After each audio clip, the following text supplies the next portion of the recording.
And I'm joined here by my colleague, Gerry Jeffcott. Hi, everybody. Looking forward to the conversation today.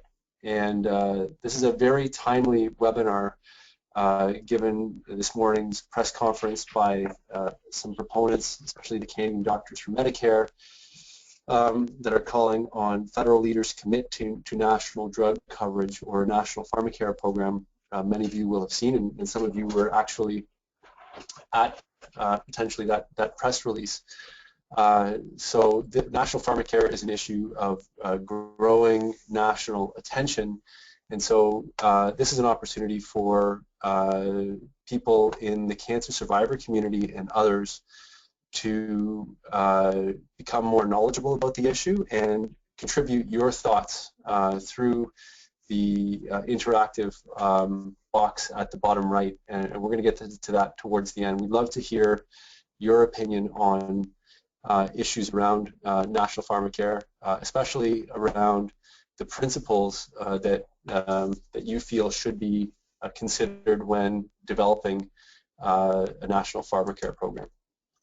Go to the next. So in terms of the slides, let's just see. I think we might just be sharing screen here as opposed to the actual slides. Yes. And if so, we'll just make this bigger. Bear with us. Okay. So we're going to provide a historical overview of the issue of national Pharmacare. We're going to look at the growing attention on the issue. We'll review the most recent national Pharmacare roundtable that actually happened in Toronto last Monday, at least what came out publicly from that roundtable. We'll talk about the different types of support at the federal level by the three main federal parties. We'll talk about the arguments raised by the proponents for national Pharmacare. We'll go through some of the concerns raised by critics who want to highlight its drawbacks, and it's funny, you'll see that there are sometimes two sides of the same coin when you're looking at the arguments for and the critiques of. There's a long and growing list of various options on the table for what national Pharmacare could look like or evolve towards. We're going to walk through just a few of those. And finally, as I mentioned earlier, we'll talk about the guiding principles that are being discussed in relation to a national Pharmacare program. And we'll end with questions. I hope we leave lots of time for those. If you have them as we're going through, please write them in the text box in the bottom right, and we will get to them in due course. Great. Okay. Gerry is going to work with me throughout this webinar and certainly towards the end in terms of some of the questions, because if you don't have any questions, he's going to have questions, and hopefully you'll be able to learn a couple things and perhaps share a couple things too. So national Pharmacare is not a new issue by any stretch. In fact, it's been considered almost every decade for the last 60 to 70 years, since actually the 1940s. And a lot of my understanding of the history behind the attempts to put forward a national Pharmacare program has to be credited to Professor Catherine Booth of McMaster University, who's written some really good pieces on the historical attempts to come up with a national Pharmacare program in Canada. So we'll just provide the Coles Notes version here so that people on the line can understand how the issue has evolved. Although the early proposals for national health insurance in Canada dating back to the 1940s actually included pharmaceuticals, it really narrowed in terms of scope to two priorities then in terms of the big gaps in healthcare in Canada, and one was hospital, access to hospital and ambulatory care, and medical insurance and access to doctors. Interestingly, even back then, pharmaceuticals were a lower priority because of concerns around feasibility and the challenge of controlling drug costs. even if pharmaceuticals were actually a much smaller proportion of the medical toolbox compared to today. When hospital insurance was adopted in 1957, it included the cost of drugs dispensed in hospitals, and medical insurance for most Canadians followed it in 1966. And in that time, in the mid-60s, the Hall Commission, which was the catalyst actually for the legislation on medical insurance, recommended that the federal government contribute 50% of the cost of prescription drug benefit to be introduced by the provinces. And this is really important. The idea is, and it recognized that it's the province's role to deliver health care, and that the federal government has a role in funding health care. And so throughout this webinar and through this discussion, I think you're going to see two of the biggest models competing. One is, can the federal government or at the national level actually take on a program and administer it and fund it? Or is the role of the federal government to fund a program that has strings attached to it and certain expectations that all of the provinces and territories actually implement on the ground? And we can get back to that a little bit later, but just to say that this challenge has been in place for a long time, and it certainly is at the center of a lot of the discussions even today. Throughout the 60s and 70s, the private and public drug insurance programs actually came into place, where each of the provinces actually implemented its own provincial drug insurance plans, mainly to cover their most vulnerable populations, including those on social assistance and the elderly. Through that evolution and well into the 90s, and they continue to evolve, some have expanded to become universal programs, notably British Columbia and Quebec, and New Brunswick is working, and Manitoba, thank you. So just a quick point here, Bill, on the provincial drug programs. There's a perception among the populace that they're part of the Medicare system because they're offered in every province, but that's a misperception. The fact is that only hospitals and medical care through the doctor's offices are covered under the Medicare system in Canada. Yeah. But you know, obviously, to the average user, they look the same. That's right. Yeah. So the Canada Health Act, which is mainly a financial arrangement, requires that Canadians not pay for hospitals or drugs in hospitals or any services provided by hospitals and physician offices. But other than that, that's actually the main reason, or one of the main reasons why the provinces have adopted differing and varying systems. The other dates back to 1867, of course, with the division of powers between the federal government and the provinces, right, where the provinces are actually responsible for delivering health care. Anyway, they evolved, and if you look back to the Canada Health Act, I think we've already covered that in 1984. This issue continued, especially through the late 80s and into the 90s, as total spending on pharmaceuticals increased, and it became a more important part of that total health spending pie. And there were many Canadians, especially in Atlantic Canada, who did not have access to first dollar pharmaceutical benefit coverage at all, and certainly if they were struck with catastrophic drug costs or really expensive medical services that included a drug component, that you know, there were stories about people mortgaging their houses in order to access medicines, etc. And that was a lot of the challenge and the call to arms behind the National Health Forum, chaired by Prime Minister Chrétien, to fulfill, you know, an election promise from 1993. And at that forum, they recommended a nationwide public and universal Pharmacare plan be adopted. And in fact, the Liberals ran on that in 1997 as a long-term national objective, and they committed to developing a national plan for introducing prescription drugs in the Medicare system. Now, that political promise ran up against the economic challenges that they were also trying to balance, and they were trying to dig their way out of some really challenging fiscal and deficit situation. And therefore, it was abandoned as a priority by the Liberal government of the time. And a common theme that Professor Booth brings up regularly is that in that case, it was easier to fix what we have versus adding something new, and we might come back to that.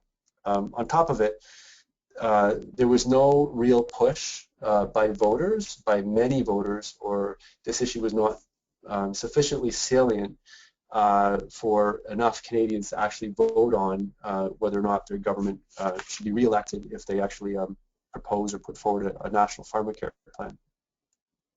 Now that said, getting into the early 2000s, of course, we had the Royal Commission on Healthcare, led by former Saskatchewan Premier Romano, and Senator Kirby came out with a report also in 2002, and both were squarely focused on catastrophic drug coverage, how to actually plug and fill that gap, and they recommended minimum standards for covering Canadians against exceptionally high drug prices.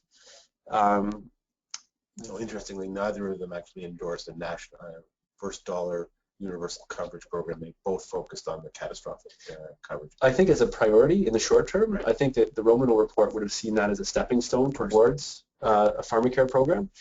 And in fact, you know, not long after that, by 2004, when then Prime Minister Paul Martin met with all of his premier counterparts across the country, all of the premiers, with the exception of Quebec, basically went to Ottawa and said, "You take on our public drug programs, and you know, we will happily hand off that jurisdiction." And at the time, despite the fact that they were heading into they had surplus budgets, they were relatively flush with cash. Even then, it was a question of they were looking at the pharmaceutical costs as a rising health expenditure line, and the federal government did not want to take that on from those provinces. What they did decide to take on, or at least endorse, was the National Pharmaceutical Strategy. So that was adopted in 2004, and it was really co-led on each of the priorities under the NPS by Health Canada, or the federal government, and a provincial counterpart, or a couple of provinces.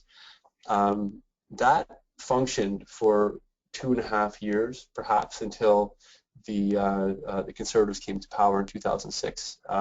And by that time, some progress had been made on many of the priorities under the National Pharmaceutical Strategy, but Ottawa was not interested in continuing it, at least in the form that it has been. But if you look back on all of those 9 priorities, I think you could see some progress on each of them. So the federal government went forward with what it saw as its jurisdiction, so drug safety and effectiveness. It continued to support the Canadian Agency of Drugs and Technologies and Health, etc. And the provinces, in fact, if you're talking about checking the boxes there, move forward on what they would look at as bulk purchasing, or banding together in order to increase their negotiation leverage. Started by Ontario in 2006, and then all of the provinces since between 2010 and today have been cooperating more and more. And we'll get a little bit more into that. That and the generic pricing issue that they also had identified in the pharmaceutical strategy and have dealt with in a variety of ways since then. Yeah, so a lot of those boxes have, you know, I would say like a B- in them, if not an A- in terms of progress. The economic case for universal pharmacare, crafted by Professor Marc-André Gagnon of Carleton University, recognized that in the past, this challenge of national pharmacare has run up against the idea that it's too expensive and it's not economically feasible, and so the proponents of national pharmacare today and dating back to 2010 are really pushing on the economic case, saying that it would save Canada money, and that's the tack that they are taking in the run-up to the federal election. And we're going to get into that in the upcoming slides. So, growing attention on the issue. Professor Steve Morgan and Dr. Danielle Martin, a physician, and she's also at Women's College Hospital in Toronto, they crafted they are the co-writers of the 2015 article that got published in the Canadian Medical Association Journal on the cost of a universal national pharmacare plan. And Professor Gagnon has actually updated some of his numbers dating back to 2010 in terms of what he terms a roadmap to rational pharmacare policy. So Bill, it's important to point out that those numbers, so 7.3 billion is what the Morgan and Martin paper identified as potential savings, and Gagnon was specifying 11 billion, 11.4 billion. You need to understand that those savings are based on a very aggressive, cost focused framework for achieving those savings. It would be a very different access question given achieving those numbers than it would be if using a similar model as today.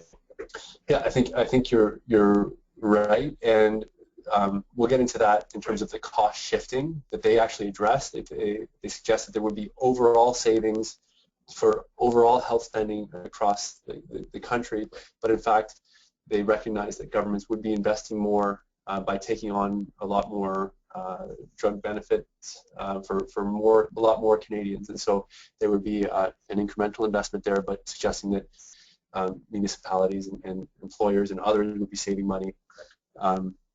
So political support at the provincial level has really been championed by Ontario Health Minister Hoskins, who's a strong proponent of a national pharmacare plan, and he has raised the issue many times, going back before even the health ministers meeting in last 2014, when he's written opinion pieces in the Globe and Mail and Toronto Star.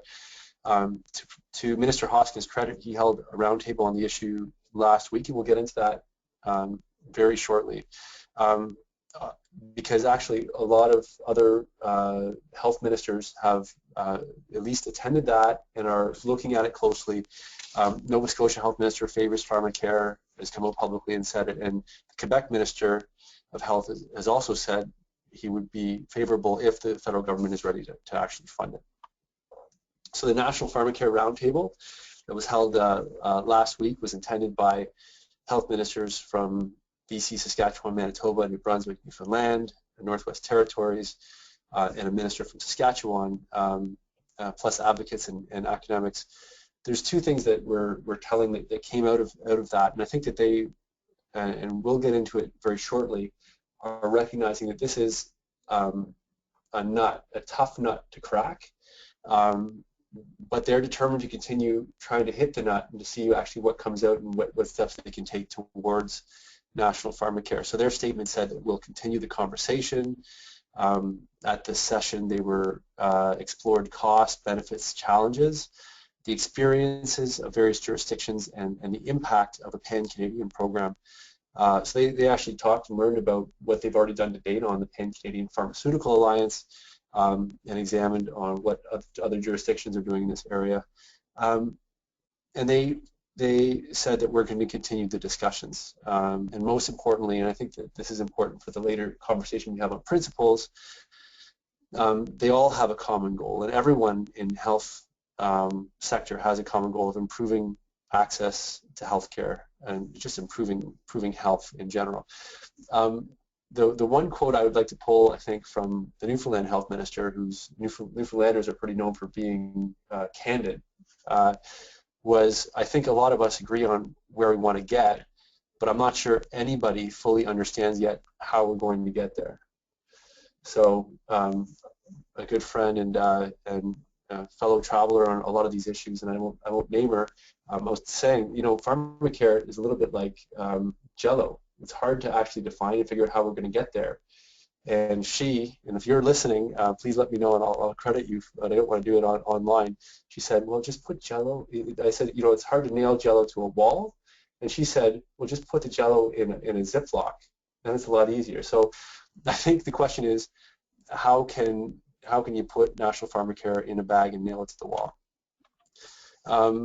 Let's talk a little bit about support at the federal level. So the provinces have been talking a lot about it. In this context, what have the political parties been saying about it? Well, the NDP has been a consistent supporter of a national Pharmacare program or something like it. Yeah, although they haven't really defined what that looks like. They say that they're supportive of national Pharmacare, but they haven't really talked about it in detail. So Yeah, it's sort of a conceptual principle, if you will. I think that's a great point. Yeah. And it goes back to the different models, and we'll get into that a little bit later. You know, top-down funding and support for provincial implementation, or a devolution of powers up to the federal level. I think that's where, it gives them a lot of flexibility in terms of how they can manage it if they end up being in position to govern at some point. Definitely. And the way current polls are happening, are looking, that's at least being considered as a possibility. The federal Liberals are open to discussing Pharmacare, and I think in a similar way as what you just said, where the NDP are. Last October, Justin Trudeau said they're very interested, very, very interested in looking at Pharmacare. They recognize that there are some difficult decisions to be made in the context of the fiscal challenges, but partnering with the provinces and looking into how they can make healthcare and Pharmacare more affordable, prescription drugs more affordable, is a priority. So I hear two things in that statement. One, the actual big spending priority of the Liberals may not be on Pharmacare. It might be on infrastructure, it might be on childcare, it might be on a tax shift.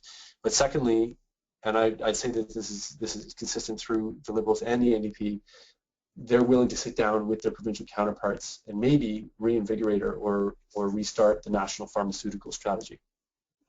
Now, we say here in this bullet that the Harper government is unlikely to support national Pharmacare. We should probably say that national Pharmacare, as proposed by its most strident proponents, this does not mean that in no case will the Conservatives support some element of national Pharmacare. In fact, I think that the Conservatives would be very interested, certainly in joining the Pan-Canadian Pharmaceutical Alliance. However, they have been very consistent in saying that healthcare delivery is a provincial responsibility, and that they might not be interested in taking on more costs. In fact, they would say that they are investing de facto in Pharmacare in the provinces via the Canada Health Transfer that under their watch has grown to higher levels than ever. So that's where the Harper government sits on that. Okay, so let's go through two slides, one for each of the arguments that the proponents have raised and the arguments that the critiques of a national Pharmacare program have raised. So 6 ones in general, and there may be more, so please throw them out there as well into the discussion box at the bottom right. But the proponents say that Canada has high medication prices and that more savings could be achieved through a single public payer by relying on bulk buying for generics, increased negotiation leverage for innovative products, and reduction of administrative costs. So there's one assumption there saying that Canada's spending a lot on medication prices. So I think that we're not going to spend time unpacking that, but it'd be interesting to look at what the prices are in Canada compared to everywhere else.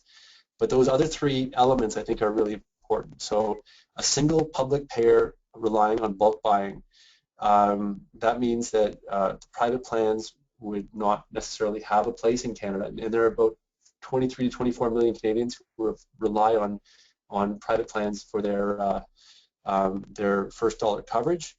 That would cost $10 billion annually. Yeah, spent by the private payers. Secondly, increased negotiation leverage for innovative products, and a reduction, and thirdly, a reduction of administrative costs by, if you had one single purchaser and administrator, the idea would be to bring down the actual cost of processing all of those claims, reimbursing for those products, etc. And as you mentioned earlier, Gerry, the annual savings that have been identified are between 7.3 billion and 11.4 billion annually. So that, first of all, prices, what to do about it, and how and where those savings would be achieved. Secondly, affordability. They're based on some research a few years ago, 1 in 10 Canadians aren't filling prescriptions due to cost. So affordability is a factor for Canadians who sometime in the previous year were unable to fill or decided not to fill a prescription because of cost. And that could be due to co-payments or deductibles that they have to pay in order to actually get access to their public or private benefit plan, or it might just be one of many different drugs that they're taking that they decide, okay, this one I'm not going to fill because it's too expensive. The other ones I will fill. I think that number needs to be looked at. Sustainability of public and private plans in terms of how much of the public drug program accounts for as part of the bigger health spending pie, and private plans who are looking at the drug benefit plans that employees provide Canadians and seeing growth rates that are faster than other elements of the benefits packages for Canadians. So the question about sustainability of either the Ontario public drug programs or plans that Sun Life and Manulife and Great West Life and others provide as packages to employers. The Pan-Canadian Pharmaceutical Alliance, the proponents say that it has its limitations. So the negotiation leverage for individual products or the ability to drop prices for generics is not as strong as if they were actually covering all Canadians and a universal plan in one payer.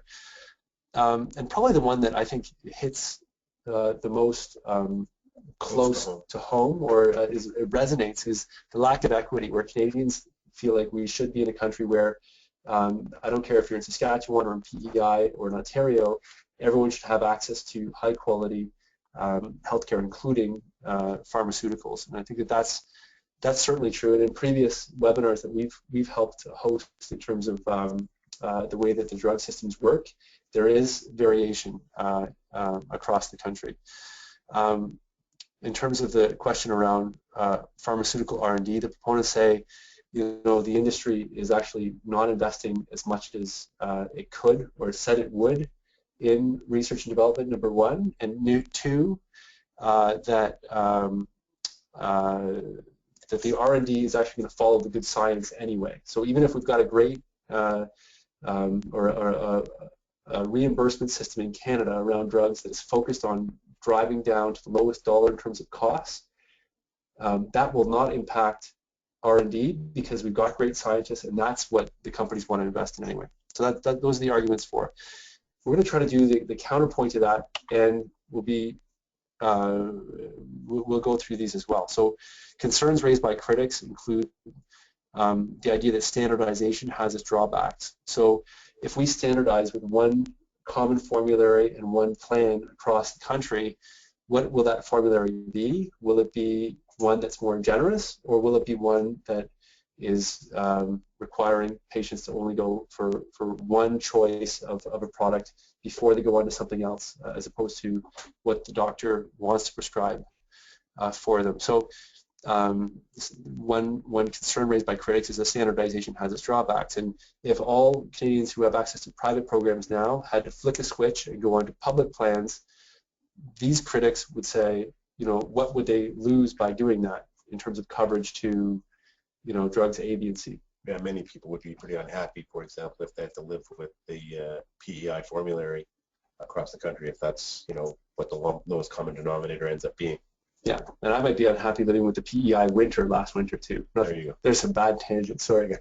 Well, not to criticize PEI specifically. It's just if you're bringing things down to a lowest common denominator, that's what that's what you end up with. That's right. So some critics say that coverage is already adequate. So for most Canadians, have access to a private plan for first dollar coverage. Most of the remainder have first dollar coverage under a public program, so there's a small minority of Canadians who don't have access to a plan, very small minority now, because all Canadians either have or will have very shortly access to a catastrophic drug coverage program, where if their expenses for drugs exceed a certain percentage of their income, then if that medication is actually on the reimbursed list for that province, it will be covered for the amount over that. Actually, it is the case in all of Canada now. Yeah. Yeah. So for the most part, the issue now is whether that proportion is too high. Yeah, and that point there, yeah, it's a proportion of income and also the co-pays under those catastrophic drug coverages. So if it's a percentage of a product that costs, $100,000 and it's 30% copay a year, that's still a challenge, I think, and a gap that is worthwhile. Again, I'm giving the counterpoint to the critique here, but there are still people who, while they have insurance, you could argue are underinsured for sure. Provinces are already achieving savings through the Pan-Canadian Pharmaceutical Alliance, which is the alliance of all of the provinces and territories, and now Quebec is committed to joining that. And the concerns raised by critics of National Pharmacare say, you're already achieving hundreds of millions of dollars in annual savings by the plans working together to negotiate prices and other terms for reimbursement for innovative brand drugs and tiered pricing for generic products ranging from 85% of the brand price down to 18% of the brand price. And they would say that that's already actually moderating prices and making spending more sustainable. As we said earlier, fix what we have versus introduce something new. One of the other priorities that we're seeing across the country in terms of health policy is that there are other problems that appear to be more acute or more problematic for many Canadians than Pharmacare. And that includes things like access to a family doctor, wait times. And so some of these critics are saying, hey, let's solve those problems because Canada is not doing well compared to our peers internationally or elsewhere on many other levels regarding healthcare funding and delivery. We're looking at a budget that is now actually third in terms of proportion after hospital spending and physician spending. Where else between institutions and physicians and pharmaceuticals, for that matter, should Canadians be focused rather than coming up with a Pharmacare program? As we said earlier, when we were talking about those actual numbers, the proponents admit there will be increased costs to government and taxpayers, and they say that there's uncertainty on what exactly that dollar figure will be if there was a national Pharmacare program that was implemented, and the idea that actually could escalate a lot faster. And I think that is actually one of the main reasons why no federal government has just jumped into this with both feet. And finally, the concerns raised by critics, and I shouldn't say finally, I mean, each of these lists could go on, but it could negatively impact pharmaceutical research and development, and that could mean fewer clinical trials in Canada. And again, these are two sides of the same coin, and are all of them, ranging from prices and standardization all the way down to impacts on R&D, I think requires a lot more analysis, and in fact, dialogues like this and the opportunity for patients to get involved, to be part of it, is a really important opportunity. Not just because we're going to collectively improve Pharmacare in Canada, but also because in discussing all of this, we're going to be able to improve the Pharmacare programs in individual provinces or private programs too. So I think it's the journey that will have a big impact in the medium term. So the various options on the table, we won't go into these. I'm just going to actually rhyme them off. We can come back to them because I want to leave time for questions and Q's and A's. There's a status quo, and the Pan-Canadian Pharmaceutical Alliance has actually just set up an office based in Toronto, is working on integrating an approach to generic drugs and generic drug pricing, standardizing negotiation templates, etc. So one of the options is status quo will continue to grow and evolve the Pan-Canadian Pharmaceutical Alliance. Another issue or option that's been discussed is a federal plan for orphan drugs. These are drugs that are for very few people, and so if there's only 100 Canadians that actually need a drug to survive, and imagine that around the world, but it costs a lot of money to actually develop and research these things. Individually, these end up costing a lot of money, and this is where national approaches might make sense in terms of coming up with some funding for and funding mechanisms and access pathways is on these catastrophic drugs, or I should say orphan drugs.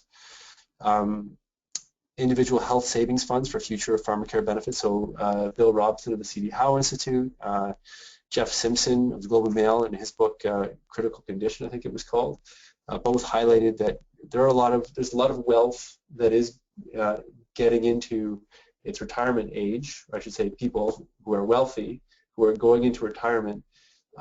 If today's generation could actually plan for future health benefits, for that matter caregivers, could we actually put aside and be encouraged through the tax system to have special funds to actually fund things like pharmaceuticals in the future to supplement whatever minimum basket of goods is actually provided by the public plans in the future. Income-based medication coverage versus age-based. This is a big debate that's happening right now, whether you should be differentiated based on the amount of wealth you have, and Alberta's tried to go towards income-based and been slapped down. Ontario has as well, and Quebec for that matter. BC pushed forward with it and has it actually as part of their universal plan, but watch that space in terms of an income-based versus age-based program. The idea of bulk purchasing of generic medicines, that means issuing tenders for multiple potential suppliers and actually awarding them based on price and ability and commitment to supply. BC just implemented a program, limited program of 6 generic molecules where they're doing that as a bit of a pilot, I guess. Sure, and that could possibly be scaled up, right, to the national level. And PEI just implemented a program that said, we're going to limit the cost of generic medicines to $20 per prescription. The Quebec model, they have a mandatory coverage with a mix between public and private insurance. One interesting idea that was most fleshed out by Professor Colleen Flood at the University of Ottawa is called a managed competition scheme, whereby in a very regulated environment and where prices are negotiated by one level, it would be administered and actually implemented by private insurers, but everyone would have access.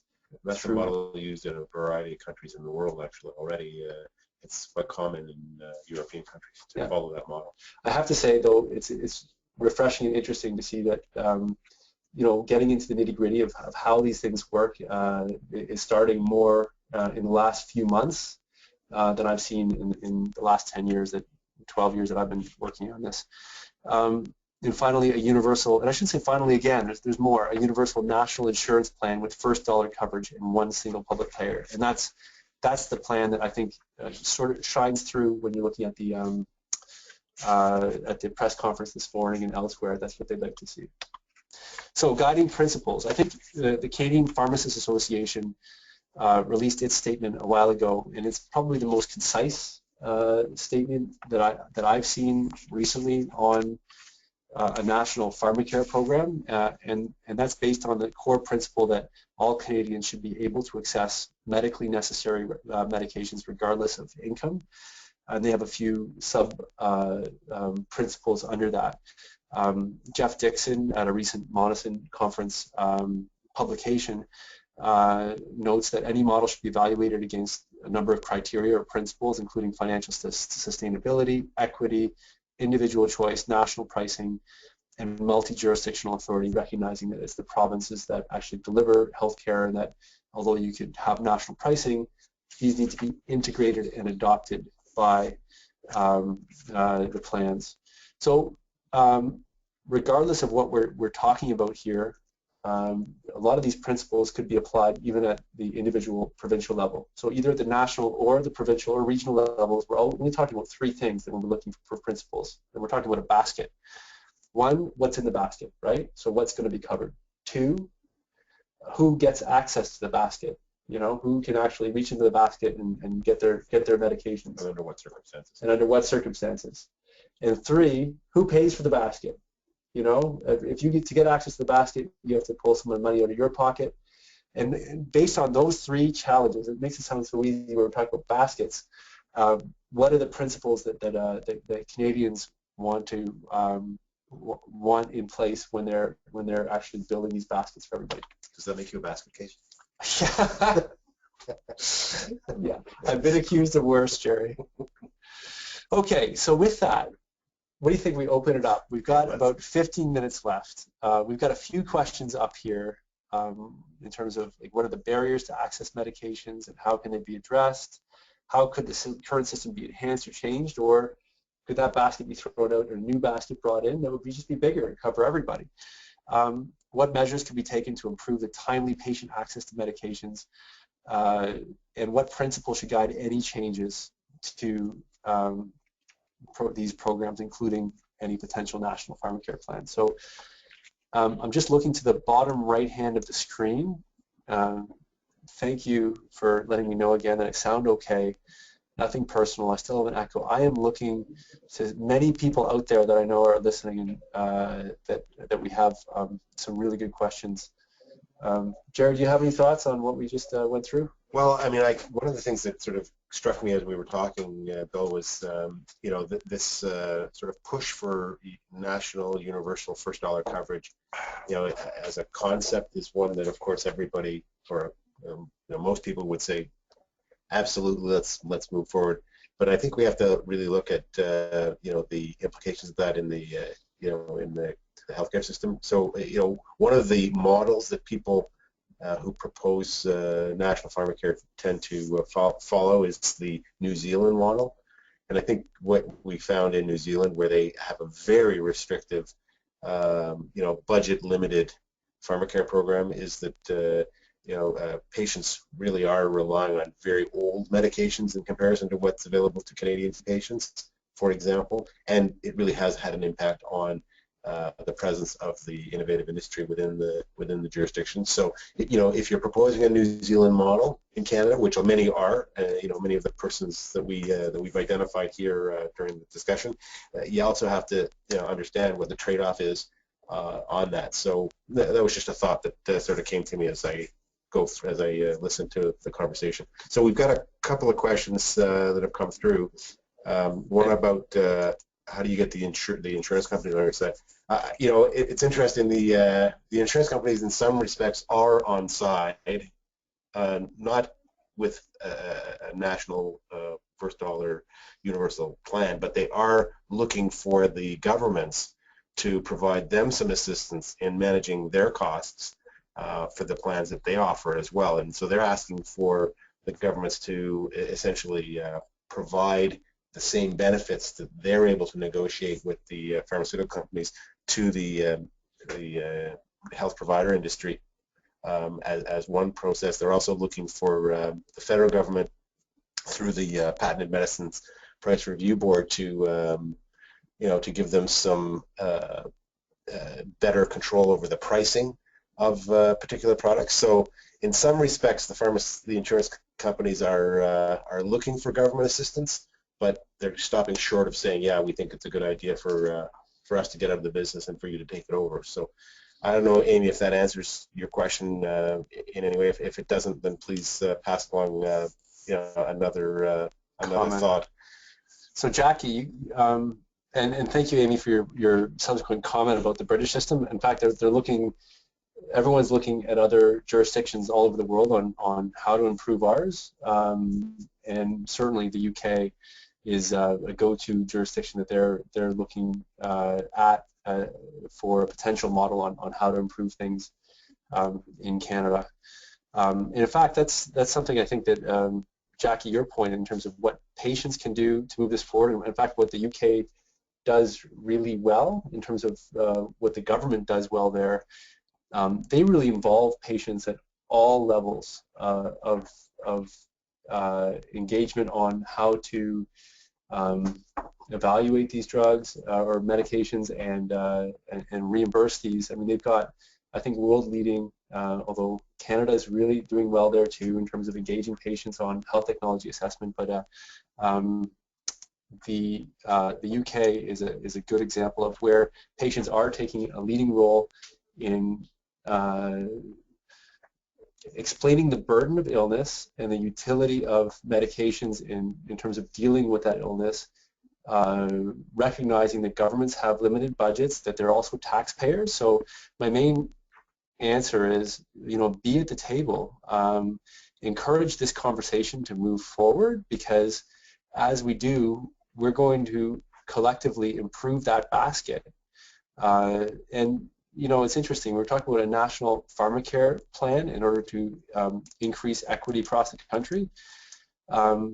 Jackie, as part of the Canadian Cancer Survivor Network, often we're listening to the big challenges, right? The variations and they're really sad cases. And I know you spend a lot of time down in Atlantic Canada where things are challenged, and there are underinsured and uninsured Canadians more than elsewhere. Highlighting some of those equities and encouraging your individual governments and the national government to do more about it.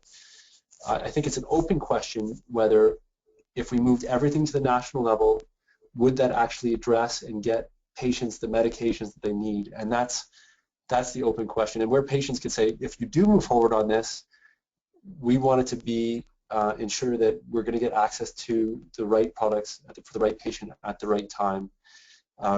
And that's how patients can move that forward. It's just how to keep patients really at the center of any discussion on national pharmacare going forward. There's definitely a role for you.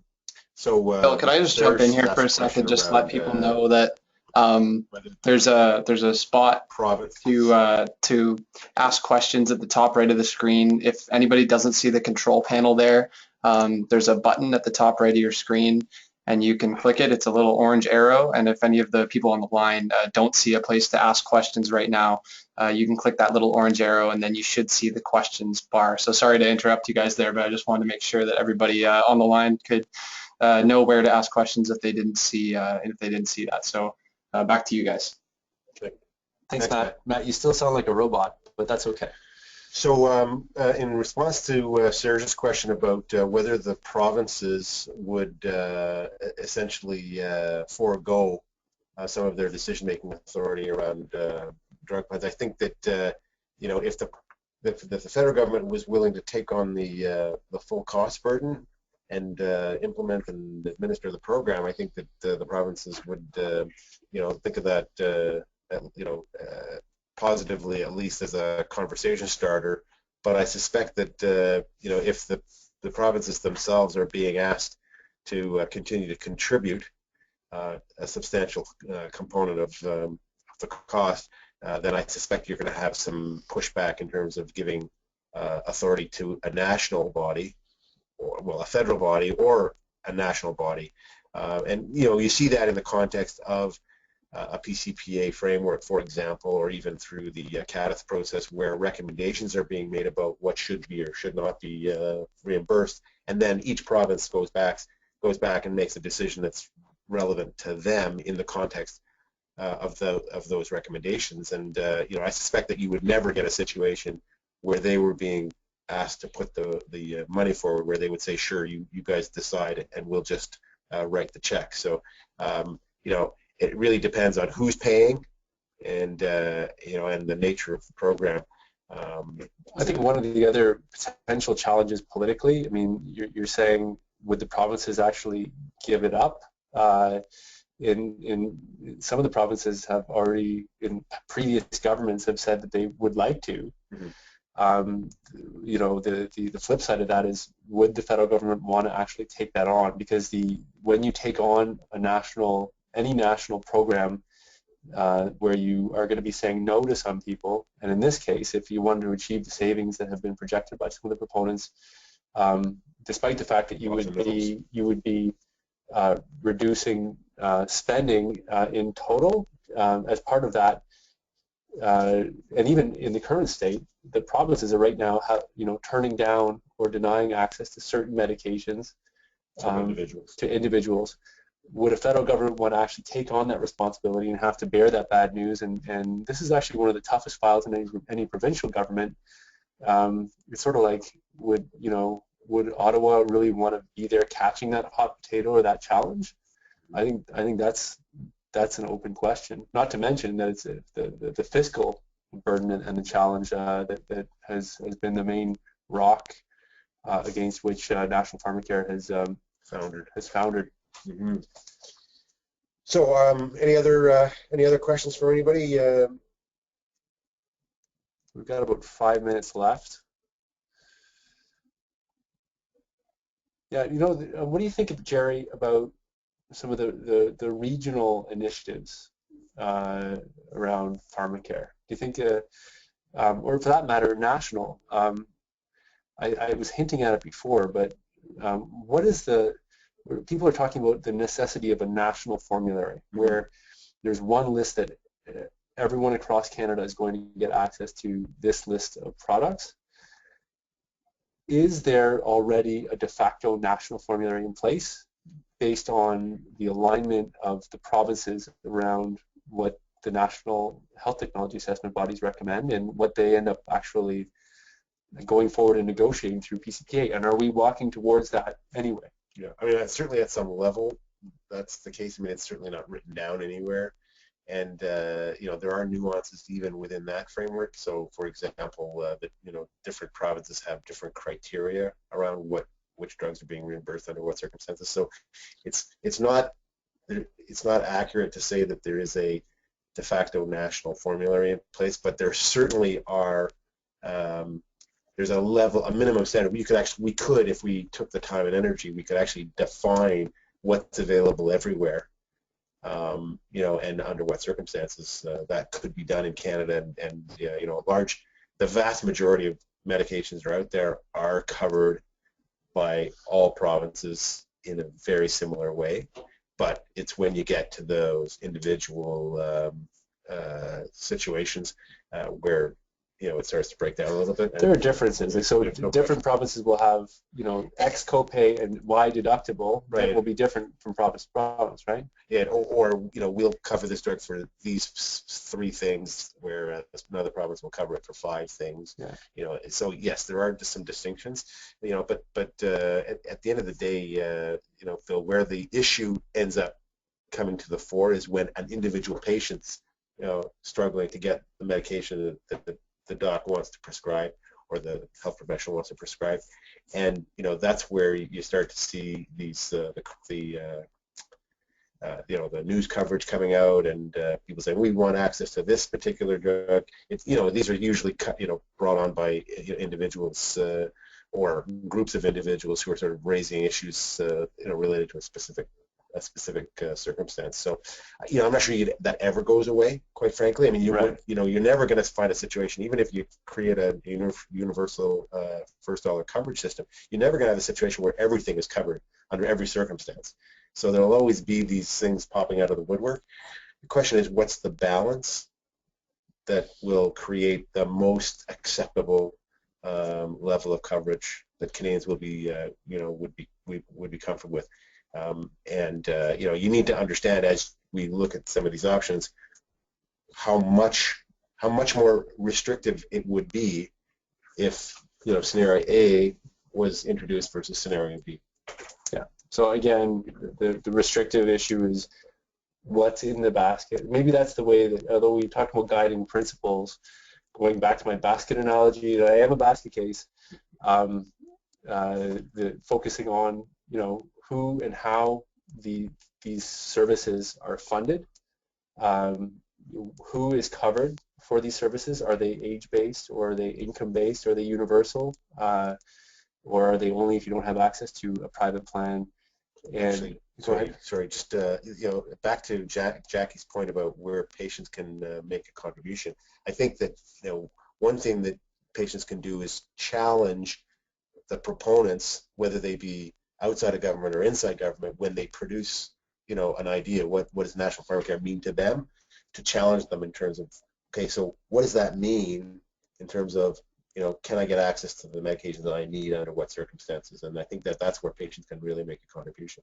Yeah, and I also think that patients will, most important, I'm reiterating it, but either to the critics or to the proponents of it, and just on their own, if they're going to advocate for National Pharmacare, that you keep patients in Canada's most vulnerable citizens, and in fact, any Canadian could be a patient tomorrow if you're not already and need access to comprehensive pharmaceutical coverage. How do we keep that in mind with whatever we're developing or wherever we're considering, and do it in a sustainable way that recognizes that money doesn't grow on trees. It might be in mines in Northern Ontario or offshore Newfoundland or whatever. We're blessed with a lot of riches and resources, but we do have limited budgets. And figure out, and I think maybe we'll end on this, how much should Canadians be investing in healthcare system, first of all, and secondly in pharmaceuticals, where what are we getting for those investments in terms of either benefits or other outcomes, and I think that those are the more societal questions. Cheryl's got a question: how can the drug companies charge such high prices for drugs? Some are outrageous and not affordable for any patients. Actually, Cheryl, if you want, email, let's go back and forth by email on that. The question and the challenge around drug prices and medicine prices, that's one for an entirely different webinar. Now, that said, there are some good websites and other things that I think I would share with you where individual drug companies might be either answering or engaging on that challenge, and I'll recognize that that's one of the main issues that come up regularly in this conversation. But I would just remind people that there are two issues: total spending on pharmaceuticals in terms of how much we collectively all spend, and second, how much do some of the individual products cost, and therefore it's a high price for that specific drug, and the cost to patients of that specific drug. And I think sometimes the two get conflated and need to be unpacked a little bit separately. So, but we'll take that on possibly in another webinar. But in the meantime, please feel free to email us. And Gerry was trying to scroll down to our email addresses, where you're welcome to engage with us there too. So thanks very much. Thank you everybody for staying on. Look, we only lost 3 and we're past 2 o'clock, and so looking forward to the next time. Back to you, Matt.